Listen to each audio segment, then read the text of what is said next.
स्वागत है दोस्तों नेशनल वेदर न्यूज़ चैनल में। इस वीडियो में बात करेंगे अगले एक सप्ताह के दौरान पूरब से लेकर पश्चिम और उत्तर से लेकर दक्षिण में पूरे भारत में कैसा मौसम रहने वाला है। साथ ही साथ इस पर भी चर्चा करेंगे कि डब्ल्यू डी इस साल कमज़ोर क्यों आए, जिसकी वजह से विंटर रेन में कमी देखने को मिली। अगर हम डब्ल्यू की बात करें तो आपने देखा होगा कि मॉडल काफ़ी अगर आगे का होता है तो अच्छी बारिश मैदानों में और पहाड़ों पर भारी बर्फबारी दिखा रहा होता है, लेकिन जैसे जैसे मॉडल की डेट करीब आती है तो डब्ल्यू की इंटेंसिटी कम होती जाती है। उसका कारण यह है कि डब्ल्यू के लिए मौसमी परिस्थितियाँ अनुकूल नहीं है, यानी ग्लोबल टेम्परेचर काफ़ी ऊपर बने हुए हैं, जिसकी वजह से डब्ल्यू की इंटेंसिटी काफ़ी कम बनी हुई है। इसे आप इस तरह समझ सकते हैं कि जब आप गर्मी के मौसम में खेत में जाते हैं तो कोई किसी तरह का कोहरा दिखाई नहीं देता, लेकिन अगर आप सर्दी के मौसम में जाते हैं तो वहीं खेत का मॉइस्चर नमी के रूप में, कोहरे के रूप में दिखाई देने लगता है। यही प्रोसीजर बिल्कुल डब्ल्यू के साथ है। जैसे जैसे जब टेम्परेचर काफ़ी कम होते हैं तो डब्ल्यू के बादल काफ़ी इंटेंसीफाई हो जाते हैं, जिसकी वजह से बारिश और बर्फबारी देने लगते हैं। लेकिन जब टेम्परेचर ऊपर होते हैं तो मॉइस्चर कम हो जाता है। के साथ साथ हवा ठंडी और भारी होकर नीचे बैठ जाती है, जिसकी वजह से डब्ल्यू भी काफ़ी नीचे से होकर गुजरते हैं और इनकी टक्कर हिमालय की ऊंची पहाड़ियों से होती है, जिसके कारण बादल और घने बादल बनते हैं और बारिश और बर्फबारी देते हैं। यही वजह थी इस साल आपने देखा होगा कि दिसंबर के आखिरी सप्ताह में यानी कि 27 और 28 दिसंबर को काफ़ी अच्छा डब्ल्यू देखने को मिला।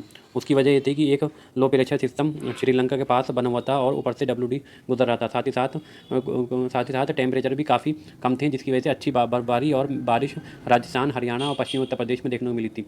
साथ ही साथ मध्य प्रदेश के कुछ इलाकों में भी हल्की बारिश देखने को मिली थी। अगर हम आने वाले दिनों की बात करें तो फरवरी के महीने में ज़्यादातर दिनों में टेम्परेचर ऊपर ही बने रहने की संभावना दिख रही है। सिर्फ 7 फरवरी से लेकर 10 फरवरी के बीच कुछ टेम्परेचर में गिरावट देखने को मिलेगी, क्योंकि आने वाला डब्ल्यू पहाड़ों पर बर्फबारी दे सकता है, जिसकी वजह से ठंडी हवाएं उत्तर से लेकर मध्य भारत तक पहुंचने की संभावना है। इसके बाद फिर से टेम्परेचर ऊपर बढ़ने लगेंगे। जिस तरीके से टेम्परेचर लगातार ऊपर बढ़ रहे हैं, विशेष रूप से राजस्थान के दक्षिणी भागों से लेकर मध्य प्रदेश, गुजरात, महाराष्ट्र में, उससे लग रहा है कि आने वाले दिनों में फरवरी के आखिरी सप्ताह या मार्च के शुरुआती दिनों में प्री मानसून एक्टिविटी देखने को मिल सकती है, क्योंकि इन इलाकों में टेम्परेचर बढ़ने की वजह से हवा गर्म होकर ऊपर उठेगी, जिसकी वजह से यहाँ पर लो प्रेशर बनेगा। इस कारण मॉइस्चर वाली हवाएं बंगाल की खाड़ी और अरब सागर से इन इलाकों में पहुँचने लगेंगी। साथ ही साथ क्योंकि लगातार डब्ल्यू जम्मू कश्मीर पर दस्तक दे रहे हैं और साइक्लोनिक सर्कुलेशन राजस्थान पर बन रहे हैं, इन सभी मौसमी सिस्टमों के प्रभाव से मार्च के में प्री मानसून एक्टिविटी देखने को मिल सकती है, क्योंकि डब्ल्यू डी को अरब सागर और बंगाली खाड़ी से सपोर्ट मिलने लगेगा, जिसकी वजह से प्री मानसून एक्टिविटी यानी गरज चमक के साथ बारिश मार्च के महीने में देखने को मिल सकती है। लेकिन अगर उत्तर पश्चिमी हवाएं इन इलाकों में तेज़ चलती हैं तो मॉइस्चर इन इलाकों में पहुंच नहीं पाएगा, जिसकी वजह से बारिश की संभावना मार्च में भी कम हो जाएगी। मार्च में बारिश की गतिविधियों ना जाहिर सी बात है कि किसानों के लिए चुनौतियां उत्पन्न होती हैं, लेकिन ये सिर्फ हमारा जो मौसमी परिस्थितियां बनी हुई हैं उसके आधार पर अनुमान है। हो सकता है बारिश की गतिविधियां देखने को नहीं मिलें, लेकिन जब टेम्परेचर बढ़ते हैं तो अरब सागर और बंगाली खाड़ी दोनों से मॉइस्चर लैंड रीजन की ओर बढ़ता है। 2014 में अप्रैल के महीने में बारिश की गतिविधियाँ देखने को मिली थी।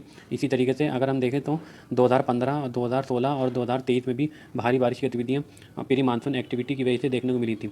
2023 का तो अभी हाल ही में 2 साल पहले की बात है, जब मार्च के तीसरे और चौथे सप्ताह में काफ़ी तेज़ बारिश की गतिविधियाँ उत्तर भारत से लेकर मध्य भारत तक देखने को मिली थी। चलिए अब हम बात कर लेते हैं इस सप्ताह यानी 3 फरवरी से लेकर 9 फरवरी के बीच मौसम कैसा रह सकता है। सैटेलाइट इमेज में आप देख सकते हैं एक डब्ल्यू ईरान के पास बना हुआ है और एक डब्ल्यू जम्मू कश्मीर से आगे निकल गया है। ईरान के पास बना हुआ डब्ल्यू 4 तारीख के आसपास जम्मू कश्मीर के पास पहुंचेगा, जिसका प्रभाव 4 और 5 तारीख को मैदानी भागों से लेकर पहाड़ों पर देखने को मिलेगा। इसके अलावा कुछ बादल अरब सागर और श्रीलंका के पास बने हुए हैं, जिनका प्रभाव महाराष्ट्र के दक्षिणी भागों से लेकर कर्नाटक, आंध्र प्रदेश, तमिलनाडु, केरल तक बना हुआ है, लेकिन इनसे बारिश की संभावना ही नहीं है। सिर्फ हल्की फुल्की बारिश की गतिविधियाँ तमिलनाडु और केरल के तटीय इलाकों में ही देखने को मिल सकती हैं। अब अगर हम 3 फरवरी के मौसम की बात करें तो यह डब्ल्यू अफगानिस्तान के भागों पर पहुंच जाएगा, जिसकी वजह से सर्कुलेशन राजस्थान के पश्चिमी भागों पर बनेगा। इस वजह से राजस्थान के मध्य भागों से लेकर पश्चिमी उत्तर प्रदेश, हरियाणा और पंजाब के पूर्वी भागों पर बादल दिखाई दे सकते हैं और कुछ स्थानों पर छिटपुट बूंदाबांदी देखने को मिल सकती है। लेकिन सुबह के वक्त 3 फरवरी को तो पंजाब, हरियाणा के कुछ इलाकों में घना कोहरा देखने को मिल सकता है। एक एंटी साइक्लोन मध्य प्रदेश के पश्चिमी भागों पर बन जाएगा, जिसकी वजह से हवाएं बंगाल की खाड़ी से इन इलाकों में पहुंचने लगेंगी। कारण दक्षिण पूर्वी हवाओं के आने के कारण गुजरात से लेकर मध्य प्रदेश के ज़्यादातर इलाके, महाराष्ट्र, छत्तीसगढ़ तक टेम्परेचर ऊपर बने रहने की संभावना दिख रही है। यही हाल पूर्वी उत्तर प्रदेश से लेकर बिहार, झारखंड, पश्चिम बंगाल, छत्तीसगढ़, उड़ीसा पर भी दिखाई देगा। यहाँ पर भी टेम्परेचर बढ़ने की संभावना 3 और 4 फरवरी के आसपास देखने को मिल सकती है। कुछ बादल गुजरात, महाराष्ट्र के उत्तरी भाग, राजस्थान के दक्षिणी भागों से लेकर मध्य प्रदेश, उत्तर प्रदेश के पूर्वी भागों और छत्तीसगढ़ पर दिखाई दे सकते हैं, लेकिन इनसे बारिश की संभावनाएं बहुत कम है। कुछ छिटपुट जगहों पर ही ये हल्की-फुल्की बूंदाबांदी दे सकते हैं। पूर्व उत्तर में मौसम मुख्य रूप से साफ और शुष्क रहेगा। यहाँ अरुणाचल के कुछ इलाकों में बादल दिखाई दे सकते हैं और हल्की बूंदाबांदी देखने को मिल सकती है। दक्षिण भारत में भी मौसम मुख्य रूप से साफ और शुष्क रहेगा। कुछ बादल महाराष्ट्र के भागों से लेकर कर्नाटक और केरल और तमिलनाडु पर दिखाई दे सकते हैं। 4 फरवरी को इस WD का प्रभाव पहाड़ों से लेकर मैदानी भागों पर दिखाई देगा। और जम्मू कश्मीर से लेकर हिमाचल उत्तराखंड में हल्की बारिश और बर्फबारी ऊंचाई वाले इलाकों में देखने को मिल सकती है। साथ ही साथ कुछ इलाकों में तेज़ बारिश की गतिविधियां भी देखने को मिल सकती हैं। मैदानी भागों में पंजाब से लेकर हरियाणा और पश्चिमी उत्तर प्रदेश में मेरठ, मुजफ्फरनगर, हरियाणा में पंचकुला, यमुनानगर और पंजाब के पूर्वी भाग, दिल्ली के आसपास भी हल्की बारिश की गतिविधियां और 1-2 स्थानों पर तेज़ बारिश की गतिविधियां देखने को मिल सकती हैं। तरीके से इस WD के प्रभाव की वजह से बादल लखनऊ और पूर्वी उत्तर प्रदेश के कुछ इलाकों में भी दिखाई दे सकते हैं। शेष इलाके मुख्य रूप से साफ और शुष्क रहेंगे। बिहार, झारखंड से लेकर पश्चिम बंगाल, उड़ीसा और मध्य प्रदेश के ज़्यादातर इलाकों में मौसम मुख्य रूप से साफ और शुष्क रहेगा। दिन में तेज़ धूप बनी रहेगी। राजस्थान के पश्चिमी भागों में उत्तर पश्चिमी हवाएं चलने रहेंगी, जिसकी वजह से इन इलाकों में टेम्परेचर गिरने की संभावना दिख रही है। गुजरात तक टेम्परेचर 6 तारीख आते आते गिरने लगेंगे, लेकिन इनमें ज़्यादा गिरावट देखने को नहीं मिलेगी। सुबह और शाम में ही टेम्परेचर में गिरावट देखने को मिलेगी, जबकि दिन में इन इलाकों में धूप खिली रहेगी। उत्तरी महाराष्ट्र से लेकर छत्तीसगढ़, उड़ीसा, कर्नाटक तक मौसम मुख्य रूप से साफ और शुष्क रहेगा। कुछ हल्के बादल इन इलाकों में यानी कर्नाटक से लेकर केरल, तमिलनाडु पर दिखाई दे सकते हैं। पूर्व उत्तर में भी मौसम मुख्य रूप से साफ और शुष्क रहेगा। 5 तारीख आते आते यह WD आगे निकल जाएगा, जिसकी वजह से जम्मू कश्मीर और हिमाचल के कुछ इलाकों में हल्की बारिश और बर्फबारी देखने को मिल सकती है। उत्तराखंड के भी कुछ इलाकों में बर्फबारी ऊंचाई वाले इलाकों में देखने को मिल सकती है, लेकिन बहुत ही छिटपुट कुछ ही जगहों पर देखने को मिलेगी।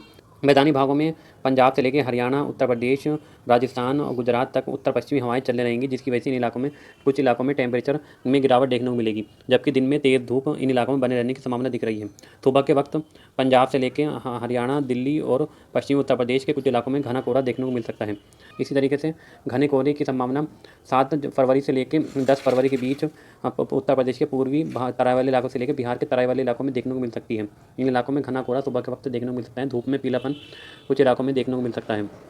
इसके अलावा महाराष्ट्र से लेकर मध्य प्रदेश के मध्य भागों से लेकर झारखंड और छत्तीसगढ़ के दक्षिण भाग, इन इलाकों में मौसम मुख्य रूप से साफ और शुष्क रहेगा और दक्षिण की हवाएं इन इलाकों में पहुंचती रहेंगी, जिसकी वजह से टेम्परेचर ऊपर बने रहने की संभावना है। तमिलनाडु के तटीय चेन्नई से लेकर तमिलनाडु के तटीय इलाके केरल तक कुछ हल्के बादल इन इलाकों में बने रहेंगे और हल्की छिटपुट जगहों पर बारिश की गतिविधियां देखने को मिल सकती हैं। पूर्व उत्तर में इस WD की वजह से अरुणाचल के ऊंचाई वाले इलाकों में बारिश और बर्फबारी कहीं कहीं पर देखने को मिल सकती है। शेष इलाके पूर्व उत्तर के भी मुख्य रूप से साफ और शुष्क रहेंगे। पश्चिम बंगाल, झारखंड में मौसम मुख्य रूप से साफ और शुष्क रहेगा। दिन में टेम्परेचर ऊपर बने रहने की संभावना दिख रही है। 6 फरवरी से लेकर 9 फरवरी के बीच पूरब से लेकर पश्चिम तक मैदानी भागों में मौसम मुख्य रूप से साफ और शुष्क रहने की संभावना दिख रही है। कुछ पूर्वी उत्तर प्रदेश के तराई वाले इलाकों से लेकर बिहार के तराई वाले इलाकों में को सुबह के वक्त कोहरा देखने को मिल सकता है और 1-2 स्थानों को छोड़कर पंजाब से लेकर हरियाणा, उत्तर प्रदेश के ज़्यादातर इलाके और राजस्थान के सभी इलाकों में मौसम मुख्य रूप से साफ रहेगा। कुछ एक पॉकेट में कुछ 1-2 स्थानों पर कोहरा सुबह के वक्त देखने को मिल सकता है। इसी तरीके से गुजरात, महाराष्ट्र, मध्य प्रदेश और छत्तीसगढ़ में भी मौसम मुख्य रूप से साफ और शुष्क रहने की संभावना दिख रही है, लेकिन 8 और 9 फरवरी के आसपास लगातार एंटी साइक्लोन नमी को बंगाल की खाड़ी से पूर्वी भारत की ओर पुश करता रहेगा, जिसकी वजह से कुछ हल्के बादल मध्य प्रदेश के पूर्वी भागों से लेकर छत्तीसगढ़, झारखंड के इलाकों में दिखाई दे सकते हैं। और इसी तरीके से लगातार बंगाल की खाड़ी की हवाएं चेन्नई के रास्ते तेलंगाना, आंध्र प्रदेश और महाराष्ट्र तक पहुंचेंगी, जिसकी वजह से इन इलाकों में कुछ हल्के ऊंचाई वाले बादल देखने को मिल सकते हैं। पहाड़ों की बात करें तो जम्मू कश्मीर के ऊंचाई वाले इलाकों में 6 फरवरी को हल्के बादल दिखाई दे सकते हैं। मौसम मुख्य रूप से साफ और शुष्क रहेगा। तरीके से 9 फरवरी के आसपास भी एक और कमजोर WD जम्मू कश्मीर पर दस्तक देगा, जिसकी वजह से कुछ इलाकों में बादल ऊंचाई वाले इलाकों में देखने को मिल सकते हैं और हल्की बर्फबारी ऊंचाई वाले भागों में देखने को मिल सकती है। ये आप देख सकते हैं 9 फरवरी के आसपास एक और कमजोर WD पहुंचेगा, जिसकी वजह से कुछ इलाकों में हल्की बारिश और बर्फबारी देखने को मिल सकती है। इसी तरीके से एंटी साइक्लोन की वजह से कुछ हल्की बारिश की गतिविधियां मध्य प्रदेश के पूर्वी भागों से लेकर झारखंड और छत्तीसगढ़ के उत्तरी इलाकों में देखने को मिल सकती है, क्योंकि ये काफ़ी आगे का फोरकास्ट है, इसी वजह से इसमें बदलाव देखने को मिल सकते हैं। कुल मिलाकर अगर हम कहें तो 4 और 5 फरवरी के आसपास जम्मू कश्मीर से लेकर राजस्थान के उत्तरी भागों, पंजाब, हरियाणा और पश्चिमी उत्तर प्रदेश के कुछ इलाकों में ही बारिश गतिविधियाँ देखने को मिल सकती हैं, वो भी बहुत हल्की। इसके अलावा तमिलनाडु के तटीय इलाकों में भी कुछ हल्की बारिश गतिविधियाँ देखने को मिल सकती हैं। पूर्वोत्तर के ऊंचाई वाले इलाकों में हल्की बारिश गतिविधियाँ देखने को मिल सकती हैं। शेष पूरब से लेकर पश्चिम तक मौसम मुख्य रूप से साफ और शुष्क की बने रहने की संभावना दिख रही है और विशेष रूप से मध्य भागों में टेम्परेचर ऊपर बने रहने की संभावना दिख रही है। हालांकि 7 और 8 फरवरी के आसपास उत्तर पश्चिमी हवाएं चलेंगी, जिसकी वजह से कुछ रात के टेम्परेचर में गिरावट देखने को मिलेगी, लेकिन दिन में तेज़ धूप बने रहने की संभावना इन इलाकों में दिख रही है। नेशनल वेदर में अभी के लिए इतना ही। वीडियो में अंत तक बने रहने के लिए बहुत बहुत धन्यवाद।